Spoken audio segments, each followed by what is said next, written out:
Welcome to another episode of We're Not Afraid of the Dark. I'm Ashley, Ben's fiance, and I'm here with him and Adam. Today we're reviewing the tale of Apartment 214. Yeah, we just recorded one episode and Ben's already fucked up, so... Well, hold on. In our defense. Yeah, in our fucking defense, we drank a Deuce can of Twisted Tea Peach, which is one of the best.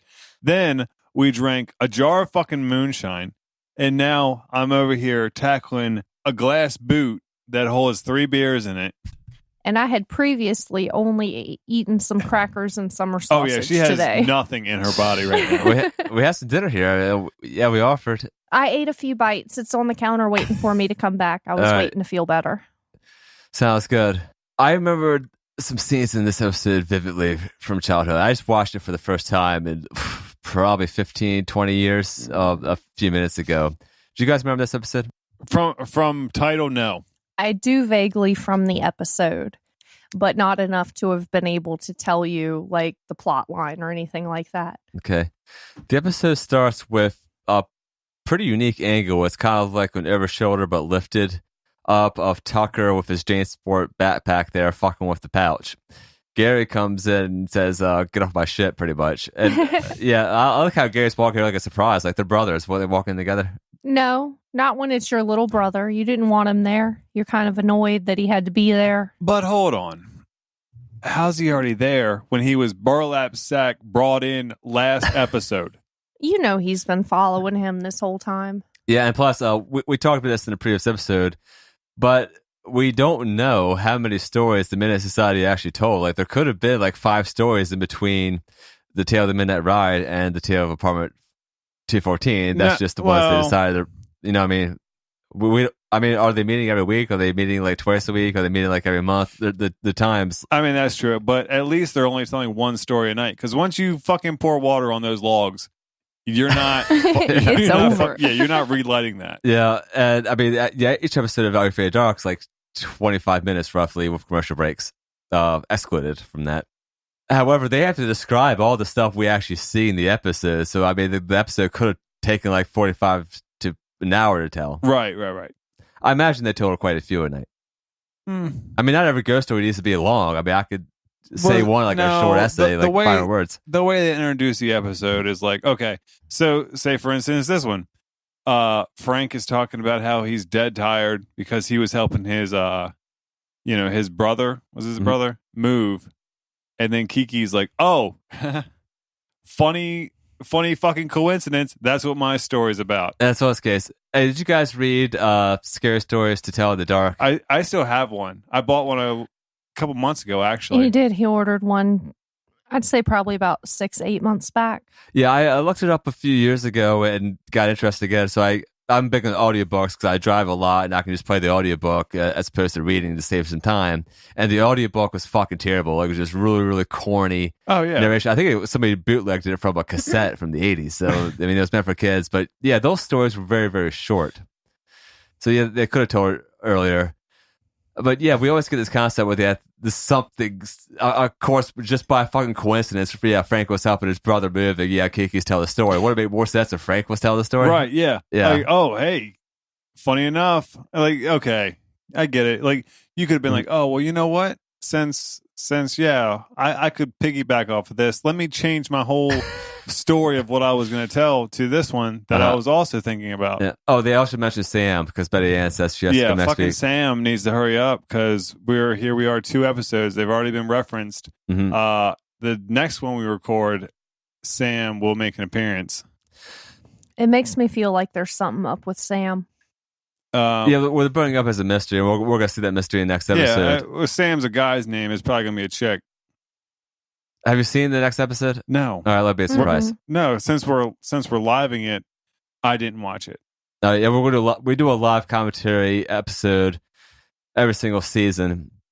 So that Watching the Woods will be our live commentary episode. But yes, Kiki says she loves moving, and the whole group is kind of surprised.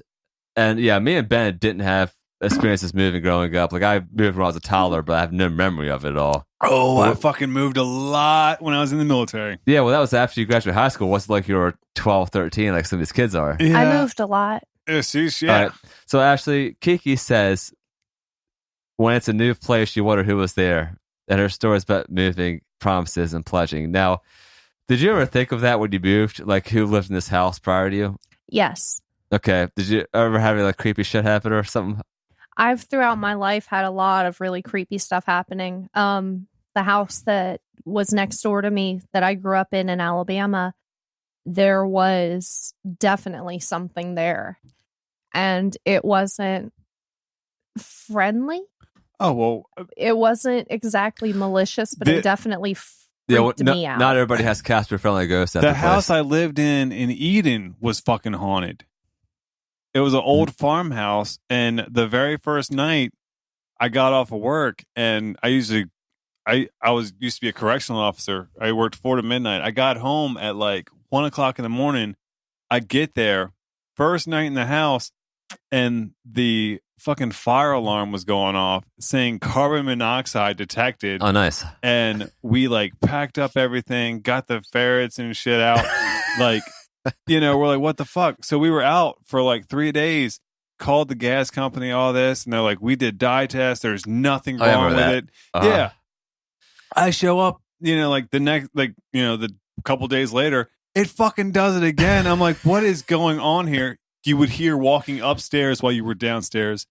Vice versa. You're upstairs, you hear shit downstairs. Mm-hmm. After walking downstairs with my 40 cal, like 3 or 4 times, I'm like, fuck it, this place is haunted. And here I am in a year lease, you know?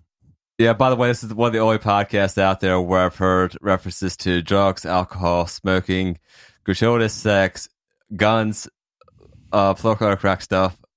We got all of that. Oh, yeah. Yeah, I mean, there's a gun right on my desk right now. So yeah. There's a ghost in our house right now. That's true. Our house is haunted. Yeah, we mentioned that before. But she's Ben's nice. house is haunted for a woman who lived there and had to move out for health reasons, died, and then her ghost is now back where she thinks she belongs. Because her daughter spread her ashes in the yard. Yeah. That was her happy place. Yeah. Apparently spread them where her garden was. But I would don't laugh. mind Emma. All right, I would laugh if that happened while you were already living there. Like someone just comes up to you, hey, so our relative died, you used to live here. Can we just spread the ashes over the garden? Well, honestly, I'd have asked them a couple questions about the relative, and if I felt satisfied, I'd have told them go for it. I'll let you know, with that the stuff doesn't freak me out. With the parties we've had, I've urinated pretty much all over our yard. Yeah, Ben likes to piss outside like he's fucking 8 years old still. Yeah, well, I mean, when the mood hits you, the fucking... To be honest, they both do. Him and Christopher. Yeah, the world's our urinal. Thank God we don't live in, like, a populated area. Oh, yeah. I'd be tagged as a fucking predator because I had public urination charge. That's a little extreme when people get taken for that. Right? Yeah. I saw a guy pissing in Harlem when I went to New York City, just right on the street. It's a very unique area. Yeah, well, it's fucking Harlem. Yeah, it looked like a third world country when I saw one of the streets. But we had to go see Maury. I found out on Maury, we had like 1 second of screen time. I still didn't find it, but Kayla says she saw us on there. I was on the Jay Leno show for the Thanksgiving special back in 2010 or 11. Mom said she saw me on there like 6 or 7 times, but they were like really quick. I was like in the second row. Mm-hmm. Nice. But oh my God, Megan Fox with the guest star, she is fucking sickly in person. Like, she does not look like that in person. Like, she is fucking anorexic as hell. I haven't heard of her in a few years. What's she up to now? I don't know. She's probably dead. That's a little strange. Well, her career is after Jennifer's Body. Yeah. Maybe we'll do that one as Oh, Christ. Don't make me. Oh, she was in the... she plays April O'Neil in the Ninja Turtles movies. Oh, what the fuck? Yeah, she had a pretty high streak there for like 2008, 2012. It better be an all CGI fucking Teenage Mutant Ninja Turtles. Mm-hmm. Oh, well, good then. From what I gathered, she got a little too hyped up on herself. They always do. Kind of fell off because of that. Yeah, it actually says on here on Wikipedia, media exposure. The increased media exposure was difficult for Fox, who acknowledged being shy and insecure and having to adjust to. And who was like doing her best to make a, she wasn't. I guess, name off of like, kept comparing herself to Angelina Jolie. Mm-hmm. And that star kind of sank. So yeah, well, they mentioned on here, yeah, she was overexposed, and that's a big problem. I'll tell you who right now, we're recording this in February of 2018, who I think the most overexposed person is, who this may come back and bite them, is Cardi B. Who the fuck is Cardi B? She has a song Bodak Yellow. She's a former stripper. She got big on Instagram. I don't know. Oh my God. I kept seeing the name of this song everywhere. So Oh, you never listened finally, to it? I've never. finally one night when he was asleep and I was up, I got real curious. And I looked it up and I listened to it. I to this day, I can don't I know what the just fuck you guys say- are talking about. Like, that's really not my thing. I was not that into it, but I've seen like a couple of her interviews. And her as a person, I genuinely think she is fucking adorable. She is genuine. Yeah, she's a good-looking woman. I mean, thinking about her music style, maybe a DJ, music critic, and long-time musician, I have to compare it to things like this. We had a big problem in the hip-hop community with mumble rap for a number of years. However, I can understand every single word that Cardi B says. Yeah, Like, she was very clear. Yeah, I don't have a problem with her music at all. I'm going to play Bodak Yellow for Ben, by the way, since he hasn't heard this song. Please. You didn't really hear my fucking mashup that I did with Bodak Yellow Metallica? I heard it, actually. I was Yeah. having my mom listen to some of your stuff. Nice. All right, Ben, here's Bodak Yellow. Okay. But yeah, I can understand everything what she's saying. This was really how it came out last summer, by the way. All right.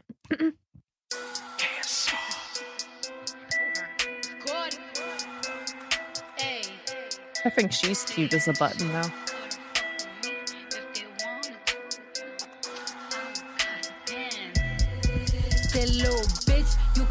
Oh, I've heard this. Oh, you have? Yeah. As I say, a little bit of rock, because I saw it was everywhere. Yeah, I've heard this before. Oh, yeah, I've heard that before. I mean, that's kind of where like the rap shit's going nowadays.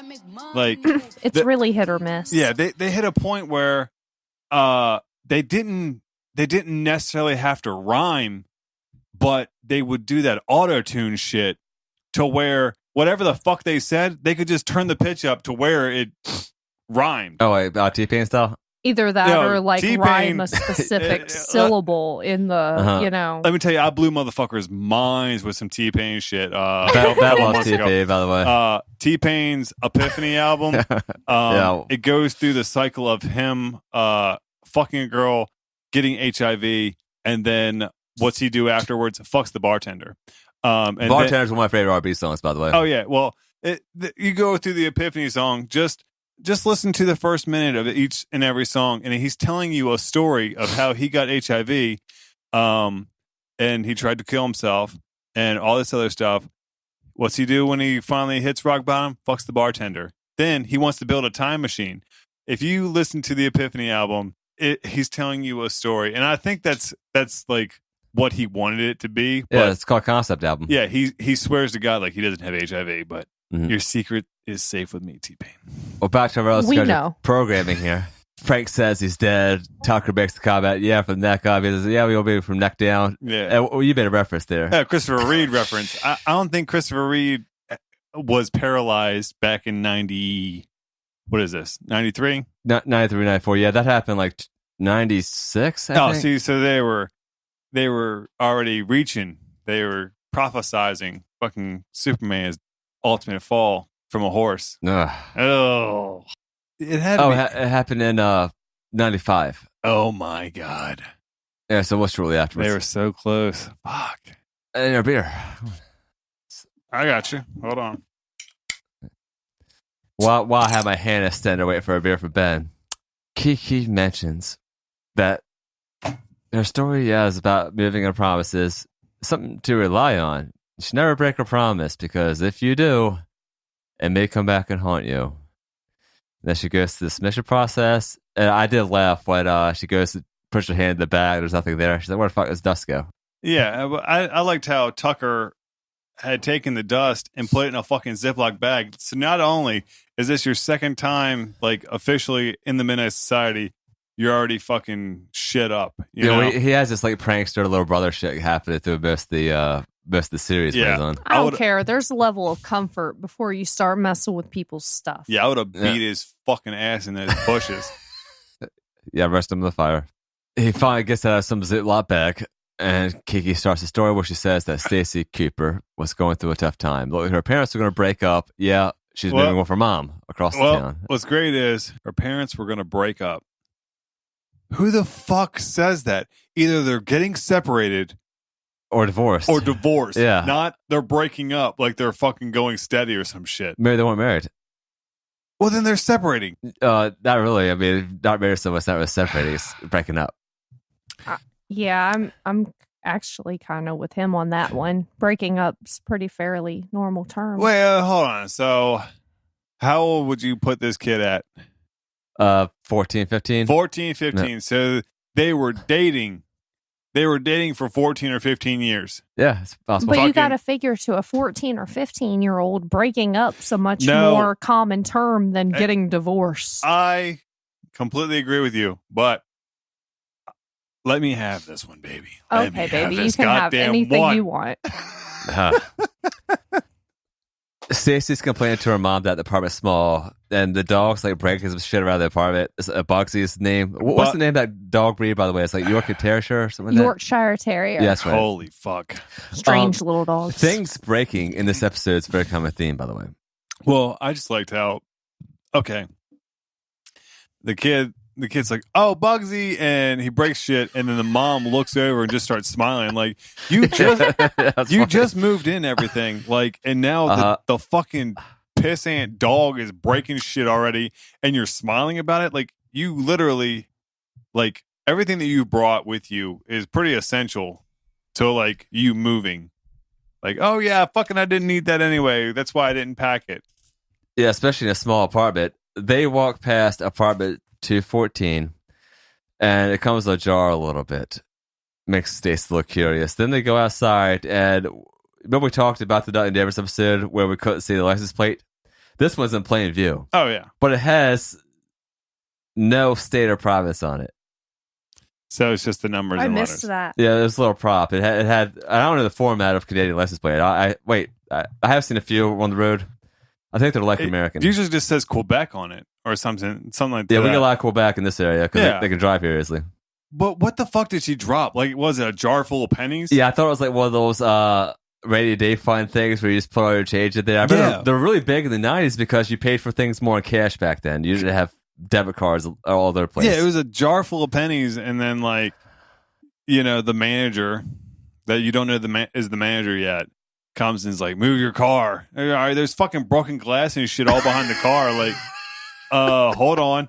You know, like, she says, oh, you know, like, I'm sure the manager won't mind because we're moving in. He's like, I am the manager. Like, there's no parking sign right there's no parking sign there. Yeah, one thing is they're fucking moving. And here's my thing: how much shit they fit that little fucking sedan? Like, did they have a? They already had a shit ton of boxes in the house. You know, like in the apartment. So what the fuck is left? Just that jar of pennies. Yeah, a jar of pennies, maybe a doormat. You don't need to be parked in a no parking spot if you just have a jar full of pennies left. Like, oh yeah, they should really put up a sign. They did. It said no parking. As they go back, the door to apartment 214 opens up again. It's kind of creepy. It's like, it just opens up a zone and it closes by itself. Well, I mean, yeah, but, you know, it's an older apartment building. Yeah, I'm assuming to be that same night, Stacy's out on the fire escape or back porch, however when you look at that. She hears the odd sound. She comes in, hears on the door as well, looks at the peephole, opens it up, sees nothing. Then she looks down and sees that apartment 214 is ajar again. Then she walks out the hallway. There's a hand that just grabs her. I thought she'd be a little more shocked, but that was her mom. Yeah. Well, oh yeah, she just tucked her mom in. She covered her with a little blanket. Her mom was sleeping on the couch. And then she goes out in the hallway and gets grabbed by her mom. Like, bitch, I just tucked you in. It's a one bedroom, by the way. It is a one bedroom, but guess what? Neither of them, you don't see either of them in a bed this whole fucking season. Yeah, or episode. Assuming to be the next day, Stacy goes to the door of 214, looks in the peephole, and then sees nothing. She then meets a girl in the hallway named Angela who lives in 212. Stacy, by the way, is in 213. Neighbors. Angela, she questions who lives in 214. Angela says she doesn't know and says that not many kids live at the apartment building. But then outside, she sees an old woman out on the balcony. She goes up to 214, knocks on the door, and it's ajar.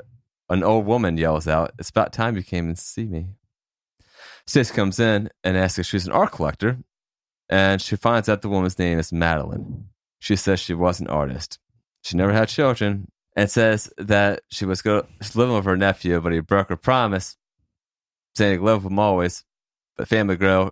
She got the boot, get her own little apartment At least there. they didn't put her in a fucking home.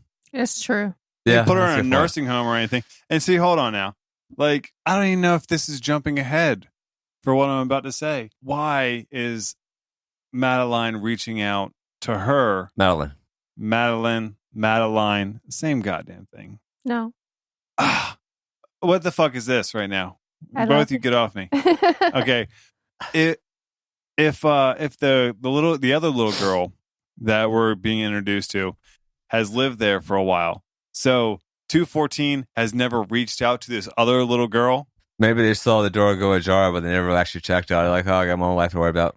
I'm going to be honest. I was more suspicious of Angela from 212 than I was of Madeline from 214 because she seemed like the stranger, you know, like even later in the episode where she's banging on the door, nobody answers.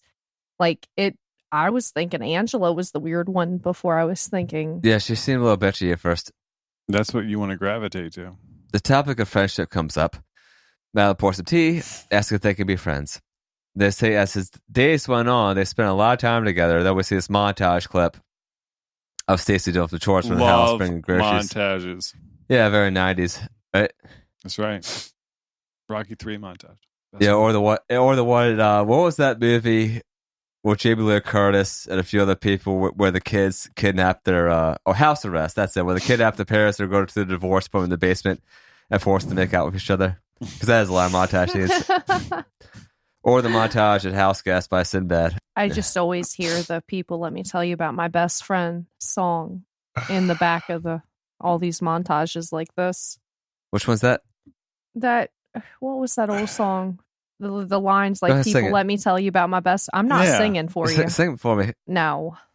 That's I can find it on Google. We don't have the rights. We don't You're have right, We don't have the rights. That's true. everything I do about life is copyright infringement.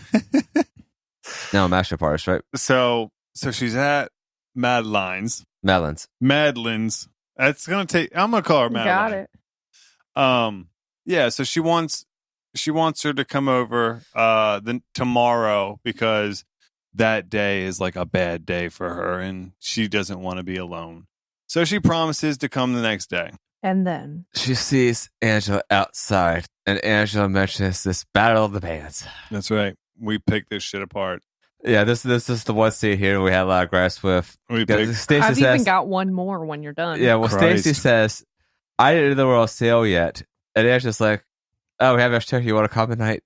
She said they're not. Oh, yeah, they're not at the fucking concerts that night. So, Yeah. I mean, what is Were they never going to sell them? Yeah, just had a door. She could have been like, they're sold out, Mm. and that would have been fine. But I didn't know they were on sale. They're not. Hey, it's tonight. When the fuck were you going to sell the tickets? What do you got, Ashley? The last episode when you were talking about no parents or anything anywhere, and she was very specific with my mom's going to get the car now, and Oh, yeah, it's right then. yeah. Good, yeah, because I had a gripe here. She just leaves. And she say, I promised them, Madeline. But I was like, why did she just go up to her apartment and say, hey, I'll come see you later tonight. We're going this. Right. She could have run up there real quick.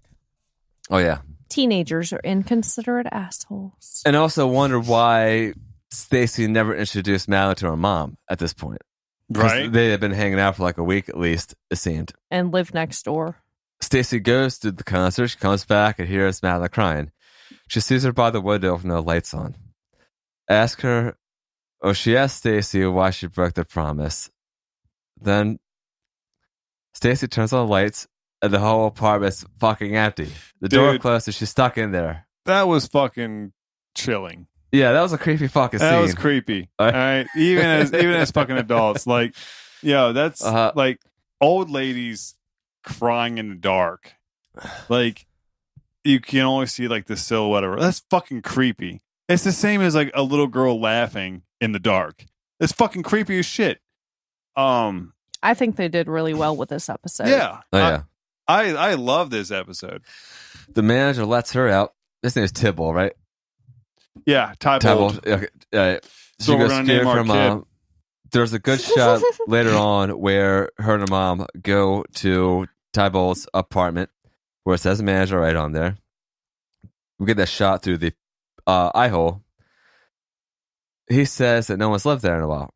As time passed, they say Stacy realized that Madeline was gone and wouldn't have a chance to apologize. Then we get this shot where Mom looks like she's about to go on a date. We find that she's meeting with the dad. Yeah.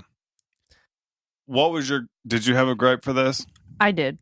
What was your gripe? Baby, go ahead. I was a little curious because the way the mother told the daughter, like, oh, I'm going with your dad. It doesn't mean we're going to get back together. I got the vibe that, like, the daughter hadn't seen the father the whole time. Like, it didn't seem like... We're getting in that territory, aren't we? It didn't seem like there was, like, a lot of continuity as far as him and his daughter's life. Like, it was just, okay, the mom's going to go to dinner with him and we'll see how it goes. I don't know. It kind of... I thought that was a little strange. Yeah, see, because they're close enough by that she's able to go to dinner with them. Yeah, I mean, I have to just got across town, but also like if that's their biological kid, I mean, would they at least like get together? Like you would think, but you saw the same episode I did.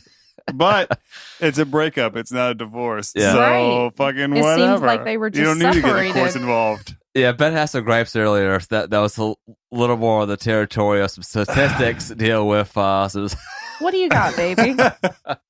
Well, when Adam was watching this episode, I said, look, man, I'm letting you know right now, this episode, it could get a little dicey, like racism wise, but so far we've been doing a very good job of not bringing that in. Like the stereotypes and all this other shit. Like, okay, the fucking manager, he's clearly some kind of German, like some kind of German dude, because like when he says no, he says nine or nay. Like this dude's clearly like fucking Russian, German, like some kind of like, European, and like, that accent's all over the place. He, like, okay, then we get into like, okay, oh, fucking dad hasn't been in the picture the whole fucking time. Like, oh god, what's he been doing? Then you got like the bitchy white girl that's across this, across the fucking every hall. single episode needs a bitchy white girl. I'd say she was pushy, not really bitchy. Yeah, she was punky. But anyway, like you get what I'm saying here. Like, we're not trying to get into this shit, but like, the undertones are fucking there, especially with that goddamn manager. Yeah, and speaking of the actors, which one of you said that the actress playing Stacy looked familiar? Me. All right, she was on some episodes of Goosebumps. Don't Wake Mommy, that one. She was on. This is her only episode of Ready for the Dark. She was on Degrassi back in the 80s. I don't know that shit. All right. That's Kevin Smith, baby. I didn't watch Degrassi. What about Ren 1010, K9 Cop that used to be on? That must be it. No, fuck no. What else? It was on the Family Channel. She was the voice actress of Babar, the outfit. No. All right, it must be Goosebumps then. Well, her last acting credit was in 1999, so it was a child actor. Oh. I'm trying to look her up right now. Must have been Ren 1010. Had to be that. Yeah, of course. Stacy, call us. Yeah, her name is Leah Helen Wire. Send us an autograph of Ren 1010 on DVD. Or VHS, I want that shit. Or VHS is good too. Yeah. Dust that bitch off. If you don't want the bubbles, turn the toe down when you're drinking while it's full. Yeah, this is also the only podcast we hear drinking of ice. I had a drink out of various glasses. Well, Ben's got his boot here again. It's this giant fucking glass of boot. How many beers fits in that? Like 3. All right, I thought it was 4.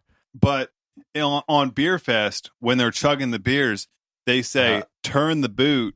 And it makes it makes like a vortex, so it shoots down your throat.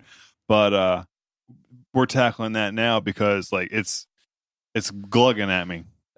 See, the only thing I remember for Beer Fest is that scene where Mark Lauser from Saved by the Bell is taking that massive shit. That's about the only thing. Because I remember it was better than the one at Dumb and Dumber. Beer Fest was okay. I loved Beer Fest. Oh my god, when Finkelstein's jerking off those fucking frogs. Yeah. Oh my god. It's only the only podcast you hear where somebody says, we're jerking off the frogs. That's Unless true. you're doing a beer fest podcast, then you say it pretty much daily. In which case, call us. No. Well, what's the darkest story now, of course, that Stacy's left at the apartment by herself. She hears the knock, asks who it is. There's no answer. She looks at the peephole, sees Madeline, opens it, sees no one. She opens the door, sees it empty again, goes in the apartment to 14. No. What? No. This was in my show notes. I just watched this fucking episode. I was typing the whole time. Okay, go ahead. He did. Click, click. So we're going to test. Like, I had a problem with the set design because why are there indentations on the walls here from the paintings? Good point.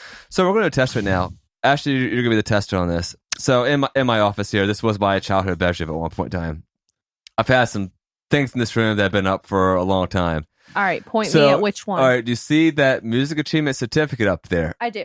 All right, I got that my senior year of high school, 2002. So is that where you hung it originally? Yes. Okay. It's been up there. I have not moved it at all. It's been dusted, but I haven't taken off of there. So this is nearly 16 years. I got that in May, it says on there. All right. What's the date it says on there? Just yell it out. It says 2000. Is there May.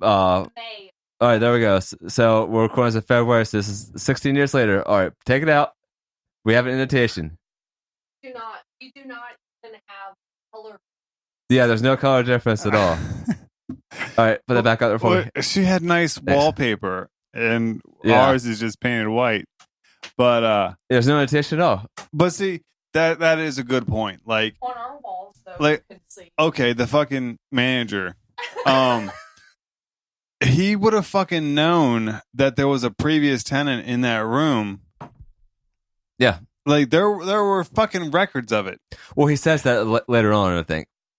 Oh, one thing I need to mention here, though, because she sees a painting on the floor, and there's this 360 shot going around. Oh yeah. This episode, I think, had the best cinematography I've seen in Raphael Dark. Oh, yeah. The camera angles were phenomenal. I was Absolutely. impressed. Yeah, even the Midnight Society, like we have that Shadow Tucker, we have the peephole scene, we have the 360. There's some good angles, there's good close-ups They're in this fucking episode. up in their Are You Afraid of the Dark game. Oh yeah, she sees the apartment's back to furnishing, and then Madeline says she didn't come. She broke a promise, so it's a very lovely day. And it's our anniversary, and this is the scene I remember as a kid where she says the hold on. anniversary. Can we go to what the picture is of?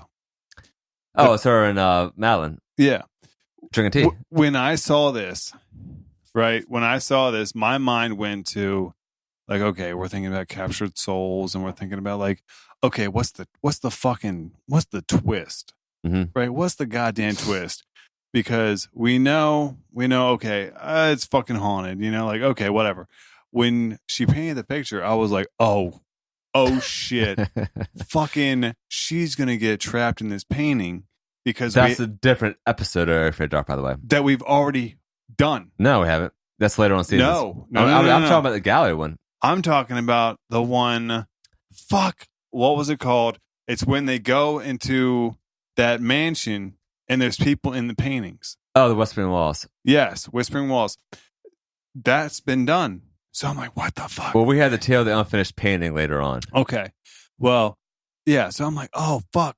That's where, probably this fucking asshole nephew, Frank, fucking and his kids went. That's a good idea, though. I mean, that would have been a bad plot point. Yeah. So, like, it was in my head that all right, that's what's going to go down. But I'm glad it didn't go that way because, like, okay, now that's a whole different plot that you're about to throw in mid-episode. You know what I'm saying? Well, the big reveal here is that Mala says it's her anniversary. It was 10 years ago on that day that she died. Yeah. So we realized that Malin is a ghost. And I want to bring this up right here, right now, since we know this at this point it's been revealed.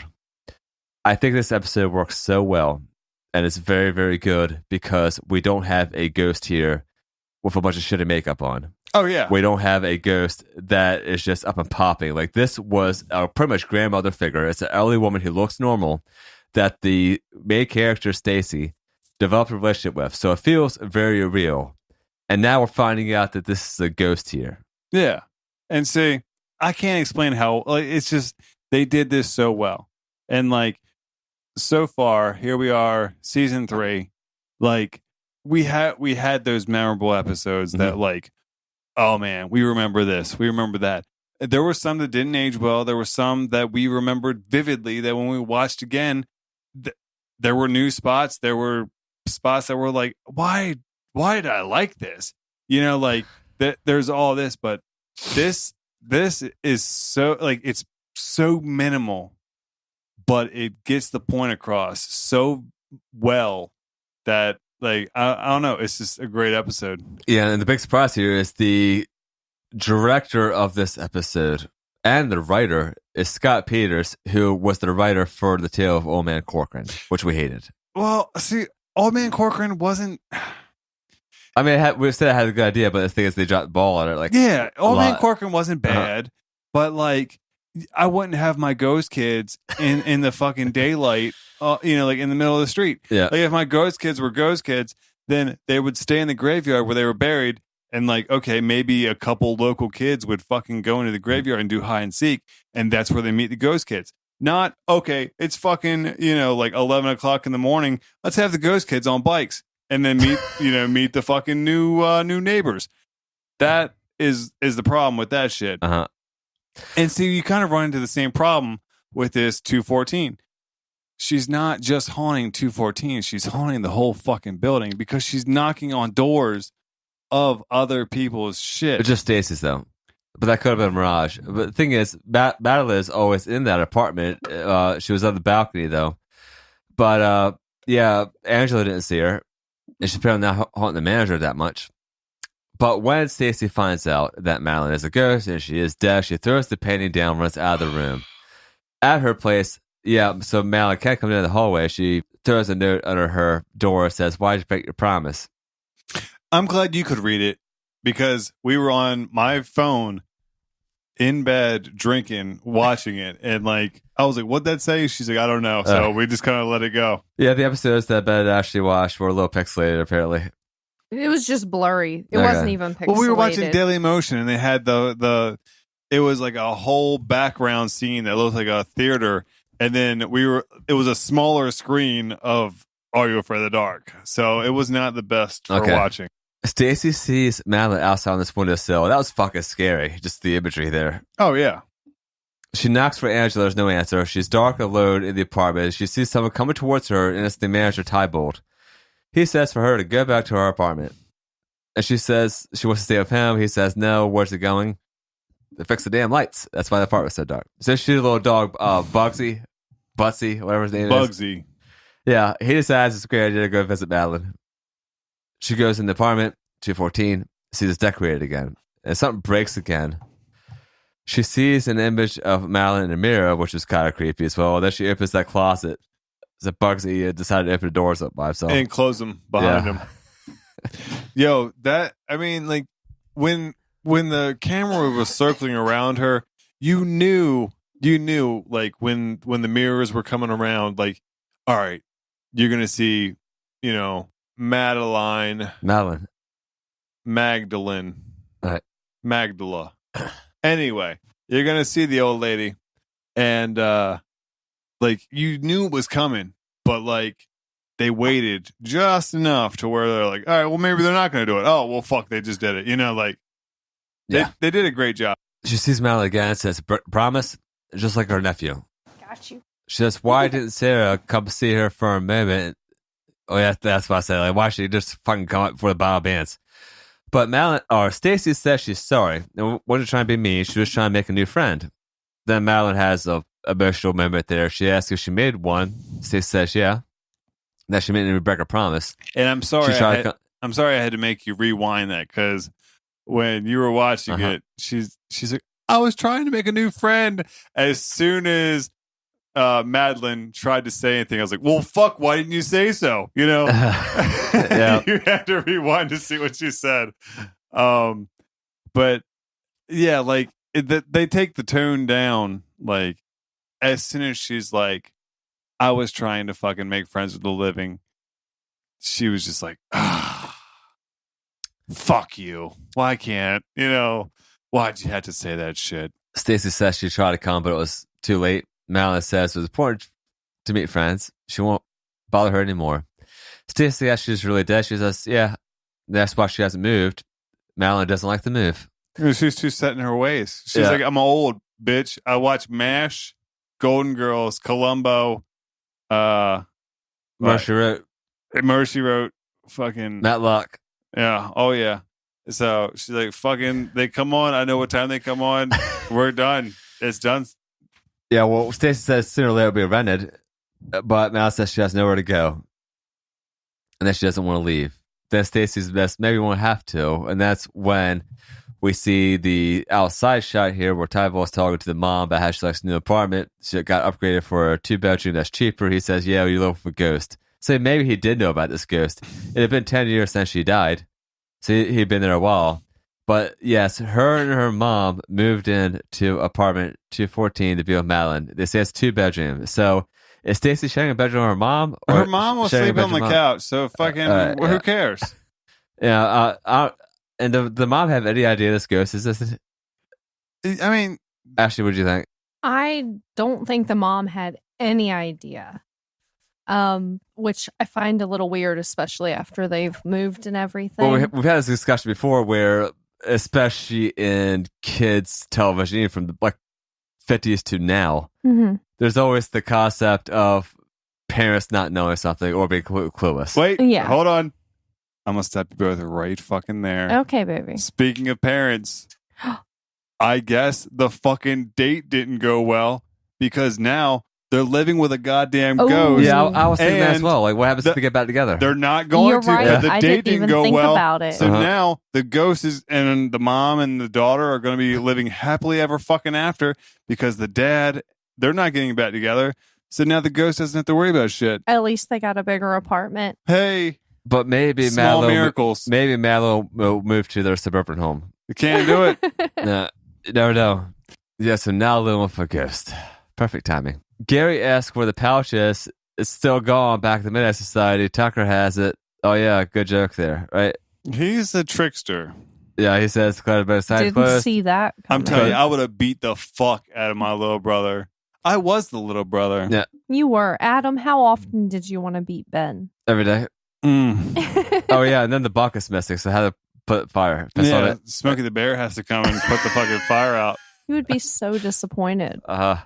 Well, yeah, despite the little flaws here that we love picking on, I put this easily top 5 episodes. Oh, yeah. Oh, no, Yeah. I completely Yeah, agree. it's a great episode.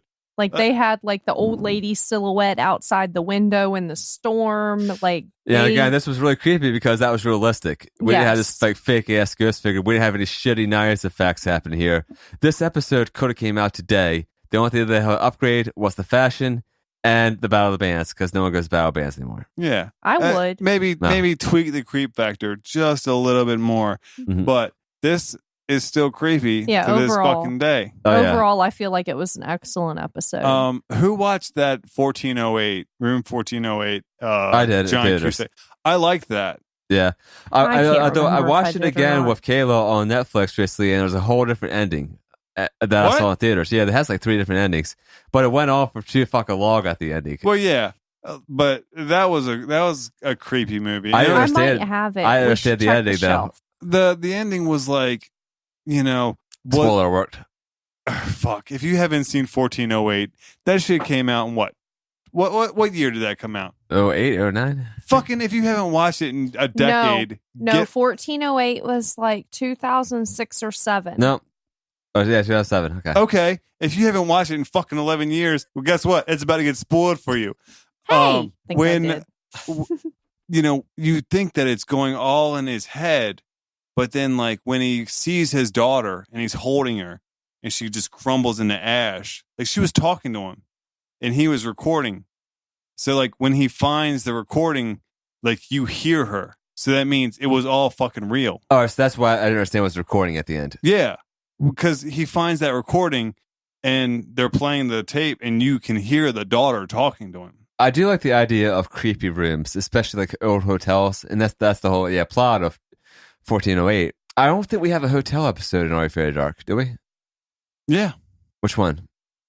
Fucking... Oh wait, the bed and breakfast for the captured souls, yeah. Yeah. But not like a really really big hotel. And still. the 13th floor. That's an apartment building. It's fucking whatever. How many like, all right. Your biggest apartment building, how many floors are on an apartment building? I mean, I've been in ones in New York that were like 50 stories, I think. No, see, those start to get like corporate. The biggest one I was on the fourth floor of an apartment complex in Fourth floor. Baltimore. Now 13, you hit hotel status then. Yeah, too. Shit, Berkeley, how many stories were that? That was a hotel, and then now it's a school. Yeah, when I went to Berkeley College of Music, our dorm room was a former hotel, which was haunted as well. Yeah, your fucking room was haunted. Yeah, the funny thing was we had a bunch of strange shit happen there. Just some odd doors opening. We saw random shit fly off the shelves that no one was moving in the room. You said a ghost fixed your plumbing. Yeah, our toilet was fucked up in the room. And somebody came in and fixed it. We saw his footprints on the floor on Sunday. And then we said to the RA the next day, on Monday, hey, thanks for sending someone in on Sunday to fix the toilet. He said, no one came there. They're not here on Sundays. There you go, Boston Strangler. But yeah, the Boston Strangler, different part of Boston, but he killed somebody. Yeah, that's Beacon Hill. I was down in Back Bay. Yeah, but I mean, I'm pretty sure he killed somebody in that hotel that used to be. Oh yeah, I remember hearing that story. Yeah. So Boston Strangler fixed your fucking toilet. I do have a postcard from when Berkeley College used to be a hotel. However, the thing here is that I was in 646, so 6th floor. Yeah.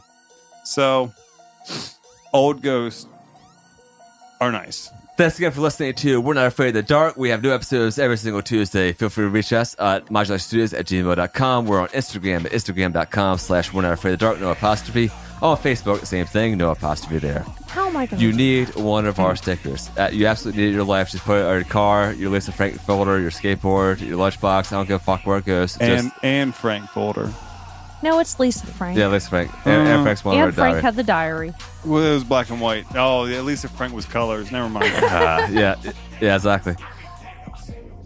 Anyway, if you want a sticker, they are free. You just have to reach out to us on one of those platforms and just send us your mailing address, and we'll get it out to you next few days. And we'll see you next week for our live commentary episode of The Tale of the Watcher's Woods. Yeah.